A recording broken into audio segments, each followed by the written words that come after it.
Recovering from narcissistic abuse. I'm going to say therapy sucks, but there's some great tools. Therapy sucks you. There is a different kind of abuse, domestic violence, that can be a little bit more challenging to work with. I'm Cass. And I'm Kathryn. If you don't burn every bridge or every boat, you will fail. It's very near and dear to my heart. You're going to hear why. Fuck your family. And by the way, when I say family, I mean your blood. I mean your adoptive. I mean your friends. We're MorrowMarriage. Let's flip divorce statistics with the new marriage. All right, positive, negative, and Dun, dun, dun, dun. neutral. Go ahead. I would like to right now coin the term narc out. Welcome to the MorrowMarriage podcast, guys, where we give it to you real, raw, uncensored, because we are anointed. Guys, I'm super excited about this episode because narcissism is quite skewed out there, as you know, as you've heard from some of our other episodes. But before we get into that real quick, guys, we are about, by the time this airs, we're about a week away from my book, Disrupting Divorce, and it's released. It's officially out in about a week from when this airs, guys. And why is that cool? Because my super successful program, helping over 3,300 men in 27 months, Kathryn's super successful program, the White Picket Fence Project, mine's called the Marriage Reset.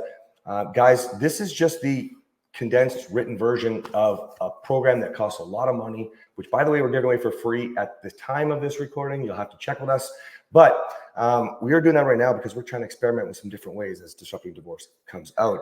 And guys, we're super excited. So let's go get your life. Now, Wait, what's the name of today's episode? Recovering from Narcissistic Abuse. Oh, and we have something else that's exciting you forgot to tell them about. Please tell us everything. Don't leave anything out. I want you to remember what happened last night. Are you talking about the new baby chicks? Yes, we have 10 new baby chicks. Yes. We now have a total of 21 chickens. They are like those animals. Remember that movie in the 80s, I think, 90s, maybe, Gremlins? Except for these ones are magical. They don't even need water to multiply. They just need Kathryn. And That's then right. all of a sudden more show up. Yeah. That's right. Yeah, that's right. Okay, so recovering from narcissistic abuse. Yes. Good one. I would like to get started with this. So first and foremost, it's still, we don't know if it's genetic or if it's learned. I believe I was taught to be a narcissist, and I believe it can be unlearned. We can talk about that on another episode. But today, I want you to understand that the moment you realize that it can be unlearned, you have a lot more hope. Okay? Why is that important? Because many of you think your partner's a narcissist or have many narcissistic traits, and you are hurting so bad, you hear the world tell you to leave. It's not possible to change. And so how could you possibly ever recover? Okay? So I'm going to give it to Kathryn for a second because I'm the narcissist that I have to manage it. She actually still helps me, as you know from some of the other episodes. I manage a lot of it on my own. My mentors, as we talked about one of the recent episodes, I can call them. They can reality check me, and Kathryn reality checks me as well. But on a whole, it's awesome. Not awesome about the narcissism, but the way, I mean, I'm just not the same guy. The recovery from it is awesome. And it should be so encouraging. On that same note, I guess, other side to that coin, if you are a narcissist or you're suspecting you're a narcissist, people watch us and they hear Cass and they hear me and they say, oh my goodness, I think I might be a narcissist. Mm-hmm. Most of the time, if you think you're a narcissist, you probably aren't. But because of how transparent we are, yes, people are starting to come to that on their own. Maybe their partners have told them, whatever. Mm-hmm. And so this should be just as encouraging if you think you are a narcissist, because you can heal. You're never quote unquote cured. You don't get away from narcissistic personality disorders. Like he says, he's managing. You manage the symptoms, you manage your behaviors, you manage your emotions and your reactions. Can I pause there for a quick sec, please? I like the word managing, you guys, for one specific reason. I don't like the word recovering. The reason is simple, because recovering gives you the thought process like a recovering addict, like you could slip at any moment. Managing means you are hyper aware that you must manage it.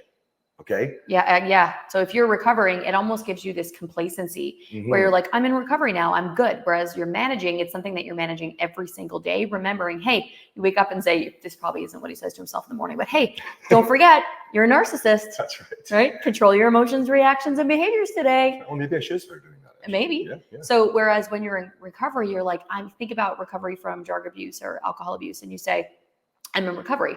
I no longer drink. I know it could be a problem, but it's not a problem right now. Being a managing alcoholic or a managing narcissist, wake up and know this is a problem for me today. I need to manage it today. Mm-hmm. And I think that if we put that out to any one of our mentors who have struggled with cocaine addictions, gambling addictions, I mean, you name it, guys, it's all the same. So I encourage you, when you're thinking about recovering, You can't recover if you first don't think about managing. Yeah, okay? absolutely. I Now, think that's great. Well, thanks, baby. Yeah. Now, the next thing I want to talk about is really the recovery process. Okay. So there's two sides to this. Okay. There's the pain on my side and the guilt and the shame. So a lot of times people will say, oh, fuck, your wife should just leave you. I can't believe what you did. And my response is almost always the same. Thank you for the concern and the care for my wife. I appreciate that. We've worked through it and we're now able to help a lot of people with the transparency of where we're at. Okay. So you need to be, for you as the narcissist, I want to encourage you to realize you have hope. You're going to learn to manage. You're going to put faith in yourself, and you're going to start to realize being transparent, honest, and available for other people whom you trust. Okay. That's the key piece. You have to trust them. In the they have to beginning, be trustworthy. In the beginning, Kathryn would encourage me to trust her, and I would say I want to, but it's hard because I don't understand the reality checks that are coming on at first. Okay. Sometimes, some days were easier. Sometimes were harder. Okay. So that's the first thing. That's why we encourage you men to speak to men, women to speak to women. Okay. People with the same skills. I'll always remind you, you can't just have somebody who's Googled narcissism. It's not going to work. Okay. And then from there, you have to start letting go of your shame, of your guilt, because when you're in a low, when I was at a low, that's when I call her the worst names. That's when I would compare her to exes. That's when I would tell her she's the crazy one. That's when I would make her feel crazy with the gaslighting. All of my worst behavior, the physical intimidation, the throwing her out of the house, the flipping her out of the bed, all the bad shit was because I didn't want to feel guilty. I'd have to dump more on her. Now you're going to have to release that because you can't move forward and manage it if you're going to sit in that pain. That doesn't mean your partner is going to forgive you. You have to realize that. Takes some time. Yeah. Now I'd like to give you an opportunity as the one who was abused, right? The victim. Okay. I'd like to give you an opportunity, please. So I think, remember, he never preps me for any of this. So I don't get to prepare in advance. So my first two thoughts are, number one, empathizing with how the crazy person feels. So if someone is a narcissist, rather than defending, you can't defend yourself and you can't argue with a narcissist because you will be wrong in that person's eyes. There's really no point. So empathizing with the fact that your narcissistic partner is struggling with narcissism. Remembering, this isn't my issue. This is his issue or her issue, which then makes it your issue. And how you connect that is by empathizing. Man, it must be hard to be that crazy. Yeah, to be nuts. And you can. And remember, you signed up for this, right? You may or may not have known it, but Kathryn has said in many episodes and talked to us.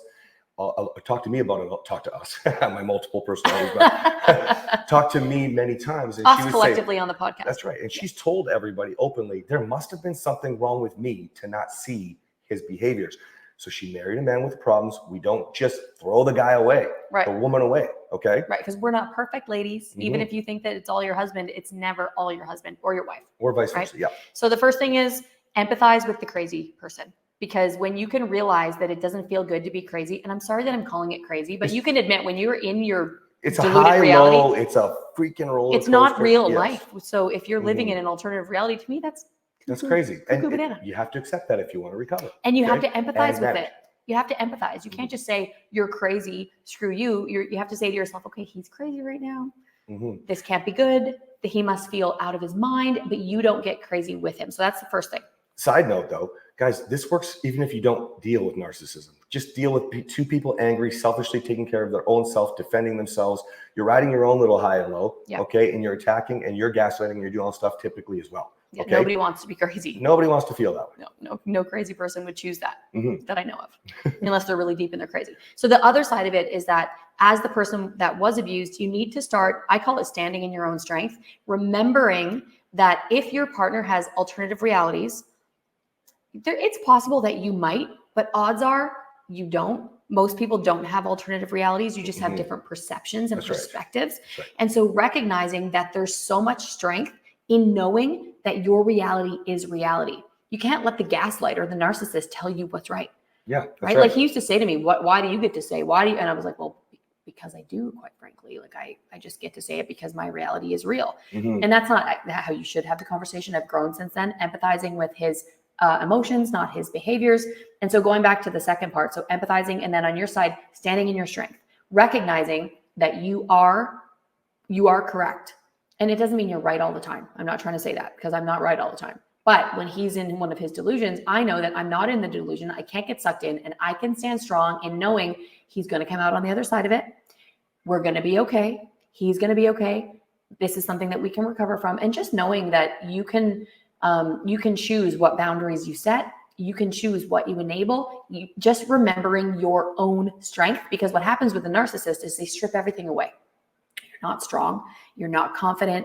You lose everything within yourself. But if you can start building it back, and it doesn't happen overnight, you don't get to be that strong woman that you used to be just by saying, oh, I'm going to empathize with his crazy. You won't be able to empathize at first because or man or woman, by the way. Oh yeah. Like I'm just our situation. But if it's the opposite and your wife is a narcissist, then it's the exact same thing, only flipped. A little bit different because women and men are different, and that's a different episode. But yeah, so just remembering, number one, empathize with your partner. Make sure you recognize how hard it is for them to be cuckoo banana. I love saying cuckoo banana. And then for yourself, remembering you are right. You can stand in this. You don't need to argue. You can stay silent, and you can stop enabling certain behaviors by, you don't fawn anymore. You don't fight. You don't freeze. You don't fawn. You just say, we both know that's not true. Or I'm going to take a break right now. I feel overwhelmed with the way that you're speaking to me. I don't like where this is going. And you learn how to set healthy boundaries without coming out saying, these are my boundaries. I'm leaving if you do this. You don't need to do that. Yeah, because you just need to set guardrails for your life. Right. I call that, the E is in the word safe, for safe reactions. When you're saying things like that, you're probably not following through. That's what got this in this mess in the first place. Not the crazy. It's the enabling the crazy. It's the crazy that the guy or the woman, man or woman, doesn't know they're a narcissist yet. Right. Okay. And so all of these behaviors, think about this, guys. Let's remove narcissism for a second. How many of you have sent text messages back and forth saying things that you don't want to say to each other, and you can't read the tone?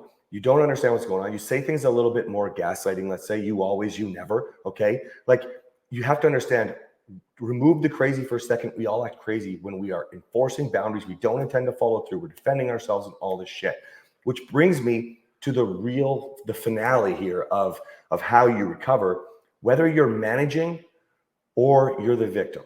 Okay. At some point, you've both been victims. At some point, you've both been wrong. She would say she was reactively abusive to me. Sometimes she was just at me, on me. Okay. Coming after me. Okay.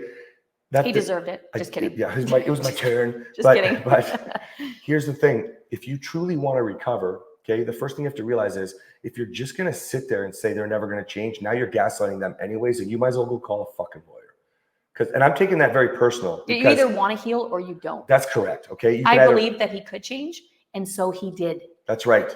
What you guys have to understand is, if you're not willing to actually get through this, then shut the fuck up, quit complaining, quit victimizing yourself. You perpetuate the cycle. You actually make yourself worse, advocating not for narcissists, but for people who want to change. I don't care if we're talking about alcoholics. I don't care if we're talking about people who have a tough time learning their skills to write a proper resume and actually become proper providers. Stop telling people that they can't do it. Stop telling them. You're the fucking problem. Okay? Because the world would be a better place if more people gave support and love. Check it out. Read the Bible. Don't believe in God. Think about how it feels.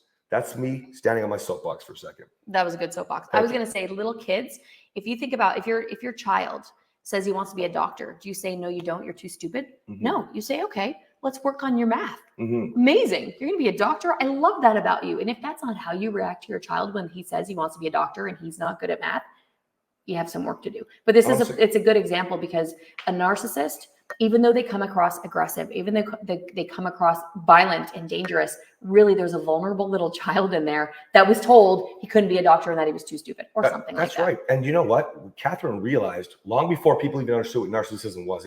Nobody was talking about it back then. Okay.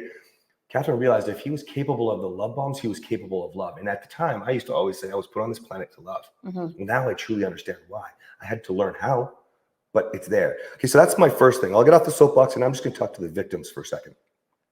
If you want to heal, you got to stop sitting in your pain. Like, you can't just keep blaming and whatever, blame the condition, blame the behavior, blame whatever. Venting to your friends who are going to tell you to leave. That's right. If you, like I said before, just go call a lawyer and stop complaining. But you'll never actually truly heal if you don't do your own work. Realize what Kathryn admits. He might have been crazy. I also acted crazy at times. He was more crazy, but I must have had work to do. And guess what she did, guys? A lot of work, hundreds of thousands of dollars of work, time, energy. When I had my narc out back in April, I think it was, maybe March. March, maybe February. You know what Kathryn did that day? The next day, she immediately found 2 more courses on narcissism and dove in. Okay. You can either learn to deal and understand, healing in a forward moving momentum, or you can keep yourself in the same spot. I'm not saying the learning is going to help her heal, but understanding will. Okay. It does help, and it breeds empathy for me. So Mhm. I already had, I think, 2 certificates regarding narcissism, gaslighting, all those sorts of behaviors, mental health issues, and then I did 2 more because I'm like, I need to understand this more deeply because I saw it from a different side. Mhm. So when you learn about it, it'll help you empathize. And that was the one thing that I said, as the victim of narcissism, you need to be able to empathize with that person and what they're going through, because otherwise you just think that they're an aggressive asshole, and they are acting like it at the time, but there's something bigger underneath. So think I about you it. I'll say one more thing, and then we can close this episode. But if you think about it like this, we have all, I can't believe how many people on my social media argue this. Every single person on the planet has said things inappropriately they didn't mean, that made somebody feel bad. If you called someone a name, okay? Even Jesus called people vipers. Here's the thing. If you do that, expect that they're going to feel defensive, and expect that they're going to attack, and expect that that's going to say, that's when you go, see, you're the mean one. You're the one who did this, and you're the one who did that. Listen, you actually perpetuate the cycle because you didn't come at it with love. You got what you gave. More people that can understand this, narcissist or not, you're going to actually change your life. Okay? We'll see you next time. Bye.